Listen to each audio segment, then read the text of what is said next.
सिद्धि की शादी के बाद वो ससुराल चली जाती है। पीछे रह जाती है भाभी रानी। सिद्धि के ससुराल जाते ही भाभी कहती है, अरे वाह जी वाह, सारे कपड़े मेरे। हाय रे पैंट, अरे वाह वाह, मजा आ जाएगा। अरे ये सिद्धि की अलमारी के सामने खड़े होकर क्या बड़बड़ा रही है? जा जाकर देख मेहमानों को विदाई की मिठाई मिली कि नहीं। अब हाँ माँ जी, क्यों नहीं, लेकिन पहले कपड़े तो बदल लूं। अब रानी आ जाती है सिद्धि के उन कपड़ों में जो वो ससुराल जाने से पहले घर छोड़ जाती है। अरे रानी, कुछ दिन रुक जाती। अरे ये तो सिद्धि बिटिया को मैंने ही दिया था, बड़ा ही फबता था उस पर, तुझ पर तो कुछ खास नहीं लग रहा। अब वो ना मेरे सारे कपड़े गीले थे तो सोचा पहन लूं। वैसे भी सिद्धि को कौन सा भी पुराने आउटडेटेड कपड़ों को पहनना है। वैसे भी ये सूट तो मैंने तभी पहना था, वैसे खास है भी नहीं ये। हाँ ठीक है, लेकिन ना मेरी सिद्धि पर तो जमता था। सारे मेहमान चले जाते हैं और सिद्धि ससुराल से मायके पहली बार आती है। अपना घर, अपना कमरा, अपनी अलमारी। ये बोलकर जैसे ही सिद्धि अलमारी खोलती है तो सामने उसके कपड़ों की जगह कुछ और ही रखा होता है। माँ, ओ माँ, जरा कमरे में तो आना। सास और रानी वहां पहुंच जाते हैं। रानी ने पहनी होती है सिद्धि की जींस और टी शर्ट। अरे भाभी, ये क्या? ये तो मेरी बड़ी ही महंगी टी शर्ट है, इसे आपने घर में क्यों पहनी है? अरे बहुत मिलती है दीदी ये चौक की मार्केट में, 150 में। ओ भाभी प्लीज, ये एरोपोस्टल है, 2000 की एक टी शर्ट। ओहो, 2000 में तो दीदी 4 साड़ी आ जाए। अब क्या बोलूं? भाभी, ये मेरी अलमारी में छोटू के कपड़े, तो मेरे कपड़े कहाँ हैं? मेरी अलमारी में? अब दीदी आपको कौन से पुराने कपड़े पहनने थे? माना भाभी, लेकिन मैं जब घर आती तो यही सब पहनती ना। अरे तुम तो बड़ी कंजूस हो दीदी। खैर, वक्त आता है जब सिद्धि ससुराल के लिए रवाना हो रही होती है।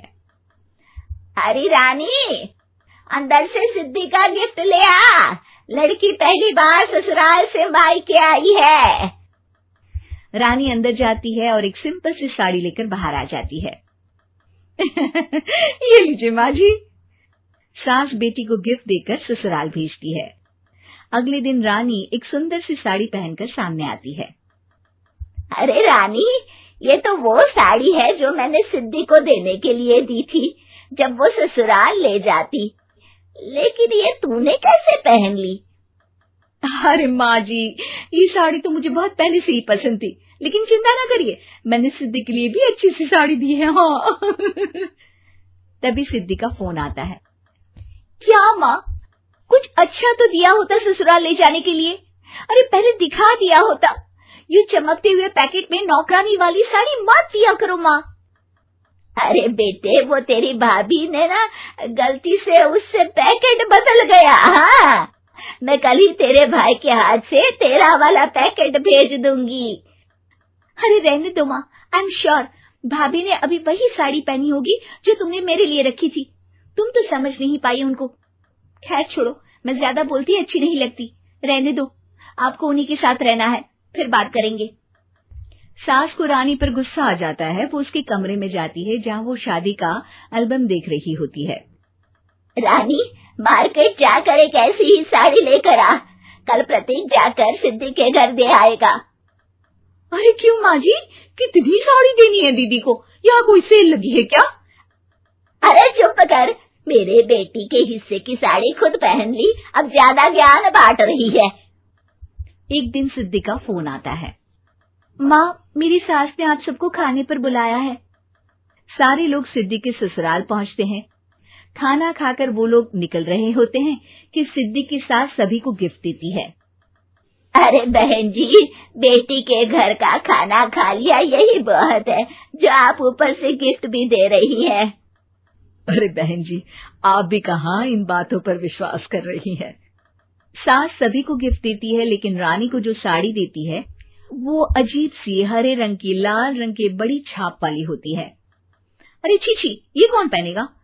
सासू माँ को तो जरी वाली इतनी सुंदर, और मेरे लिए ये नौकरानी वाली। अरे भाभी, दरअसल मैं जब भी घर आती थी आप वापसी में ऐसी ही साड़ी देती थी ना, तो माँ ने सोचा कि आपको आपकी पसंद की ही साड़ी क्यों ना दी जाए। बेचारी रानी, बोलती भी तो क्या। सिद्धि और सास रानी का चेहरा देखकर हंसने लगती है, तो रानी समझ जाती है कि अपने ही बिछाए जाल में वो फंस चुकी है।